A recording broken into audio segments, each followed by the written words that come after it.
para falar, mas já usei o meu tempo aqui com a parte da deputada Lucinha. Bom apetite, Lucinha. Fecha o som, por favor. Deputada Dani Monteiro.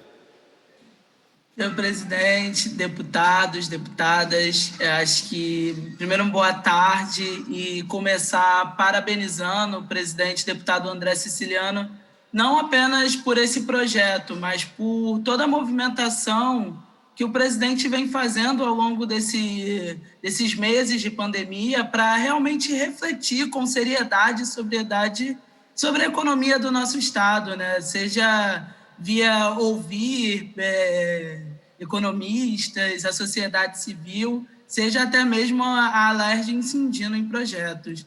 E aqui atenta ao plenário e atenta ao que os meus deputados mais velhos aqui, mais experientes falam, muito atenta ao final da sessão plenária da terça-feira, na fala do deputado André Siciliano e do deputado Luiz Paulo, a necessidade que a gente tem, né, frente à renovação do regime de recuperação fiscal, também de repensar a economia do nosso Estado.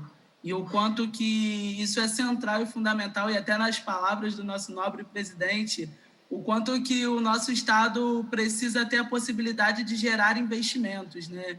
De ter a possibilidade de sair da inércia e gerar empregos e gerar renda. Então, eu acho que isso é um ponto muito central e certamente motivo de parabenização do presidente e também do deputado Luiz Paulo frente a essa tratativa do regime de recuperação fiscal. Mais adiante, eu queria fazer um debate mais de fundo, que eu acredito que já fui extremamente contemplada sobre o debate da SEDAI, que os meus camaradas anteriores aqui me antecederam, deputado Eliomar, deputado Flávio, deputada Mônica, deputada Lucinha também. Mas eu quero fazer um debate mais de fundo que tem a ver com esse problema que a gente vai enfrentar e que a pandemia daqui para frente só agravou, né? Que essa ideia da economia financeira, né? Dessa crescente financiarização da economia e dessa necessidade de um movimento, né? Que não respeita fronteiras, que não respeita nações e que especula sobre a vida das pessoas. O quanto esse capital estrangeiro chega, privatiza algum bem nosso e que não oferece a contrapartida no entorno e que não pensa as especificidades e necessidades do nosso país. E aí eu chamo a reflexão dos deputados nesse momento, no contexto de pandemia, como teria sido se hoje houvesse uma gestão privada na empresa pública, na SEDAI, ou como seria o abastecimento de água e se a gente teria garantido a necessidade do crescimento desse abastecimento de água para todos e todas no contexto da pandemia. E o que faria essa empresa com as pessoas que fossem inadimplentes nesse período de pandemia? Acredito que se a gente não votasse uma lei aqui que pedisse para que o serviço não fosse cortado, o abastecimento, por si só a empresa privada faria isso e talvez até tentaria judicializar a lei que aqui a gente aprovasse na Alerj. Ou seja, quando a deputada Mônica, a deputada Regiane chama atenção para a necessidade da água como bem público, e quando o deputado Eliomar faz esse resgate de tantas outras cidades no mundo que estão revertendo a privatização da água, perpassa exatamente por esse momento. O contexto de pandemia nos demonstrou imensamente essa dificuldade, aliás, da necessidade da importância da água como bem público. Adiante, acredito que o desafio do nosso Estado é gerar empregos e renda, ainda mais nesse contexto tanto da pandemia agora e do pós-pandemia. E o quanto que esse momento também nos demonstrou a centralidade da construção de políticas sociais e políticas de transferência de renda.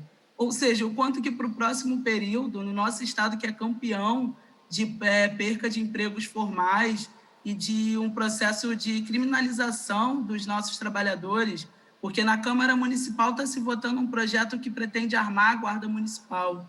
Uma das maiores arbitrariedades da Guarda é frente aos trabalhadores ambulantes, camelôs, que vão para a rua legitimamente tentar gerar alguma renda. O que deveria fazer a Prefeitura com esses trabalhadores é avançar no processo de regulamentação da sua profissão e não de criminalizar e não de armar a guarda para ter mais aparato para lidar com esses trabalhadores. Ou seja, trouxe aqui alguns exemplos para que a gente olhe o desafio que a gente tem pela frente e o quanto que é necessário aqui a gente pensar a condição de vida das pessoas.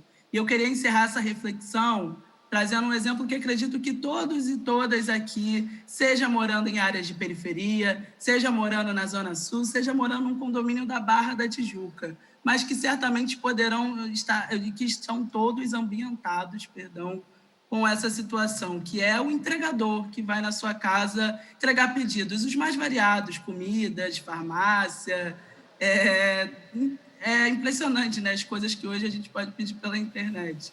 Mas pensa nesse entregador, esse que vem por aplicativo. Olha para aquele jovem, o quanto que ele está se esforçando, trabalhando de bicicleta. Muitos deles com a bicicleta vinda do Bike Itaú, porque não tem nem dinheiro para comprar uma bicicleta própria. Trabalhadores jovens que pedalam quilômetros para ganhar centavos. Pensa nesse jovem. Esse jovem não merece estar numa vaga de universidade. Esse jovem não merece estar sendo investido num projeto científico. Esse jovem não merece trabalhar numa empresa como a SEDAI sendo pública a partir de um concurso. Esse jovem não merece a defesa de um futuro, porque é sobre isso que a gente está falando aqui quando a gente fala sobre privatização de bens públicos, quando a gente fala sobre oferecer todo o nosso Estado ao capital privado, a essa economia internacional. O quanto que é necessário, sim, a gente ter um Estado que consiga gerar arrecadação, tendo empresas superavitárias e que isso se reverta em transferência de renda direta para a população, que se transfira em políticas sociais, porque é isso que a gente precisa aqui para o nosso Estado sair dessa inércia. Só se tem economia gerando renda para a população. Não há economia sem renda. E se há aqueles que duvidavam para concluir, disso, por favor. a pandemia nos deu absoluta certeza. Concluído, presidente. Obrigado. Saudar aqui a presença do deputado Otônio de Paula.